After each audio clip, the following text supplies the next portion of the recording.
The tension was palpable as the crowd roared in anticipation of the highly anticipated showdown between SHAKUR Stevenson and Josh Padley. Two fighters with contrasting styles were about to clash in the ring, and the stakes were high. Stevenson, a slick and talented boxer known for his speed, footwork, and impeccable defense, was the favorite. But Padley, a hard-hitting underdog with a relentless work ethic, had his own tricks up his sleeve. As the fighters made their way to the ring, the atmosphere was electric, with fans eager to see who would come out on top in this intriguing matchup. The bell rang, and the fighters touched gloves, each sizing up the other in the early moments. It was clear from the start that Stevenson was in control. His jab was sharp and accurate, a constant presence in Padley's face. He moved with precision, gliding around the ring like a ghost, making it difficult for Padley to land any clean punches. Stevenson's defense was on full display as he slipped and dodged Padley's wild swings with ease.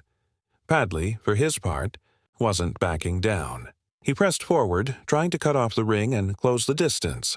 But Stevenson's superior footwork and ring IQ were evident from the first exchange. Each time Padley tried to land a solid shot, Stevenson countered with a combination or quick move that left Padley swinging at air. As the rounds wore on, it became increasingly clear that Stevenson was in his element. His timing was impeccable, and his counters were lethal. Padley tried to adjust his game plan, attempting to land powerful hooks and overhand rights, but Stevenson's movement was too fluid. Every time Padley thought he had an opening, Stevenson was already one step ahead, landing clean punches before slipping back out of range. There were moments when Padley had some success, particularly with his body shots, but they were few and far between. Stevenson's ability to control the pace of the fight was impressive, and it was clear that Padley was struggling to keep up with the champion's speed and precision. Round 2 saw Padley come out with a sense of urgency. He knew he had to do something to turn the tide in his favor, or the fight would slip away from him. He began to press the action more, staying close to Stevenson and trying to land powerful hooks to the body and head. Stevenson, however, was unbothered by Padley's aggression. He continued to control the distance with his jab, keeping Padley at bay. Padley landed a few solid body shots that seemed to momentarily slow Stevenson down, but Stevenson quickly regained control, landing a sharp right hook that made Padley think twice about charging in. The fight was becoming a display of Stevenson's boxing mastery, with the young champion showing off his ability to adjust to any challenge that Padley threw his way. Round 3 was a pivotal moment for Padley. He needed to make something happen if he wanted to stay in the fight, but Stevenson was simply too smooth, too calculated.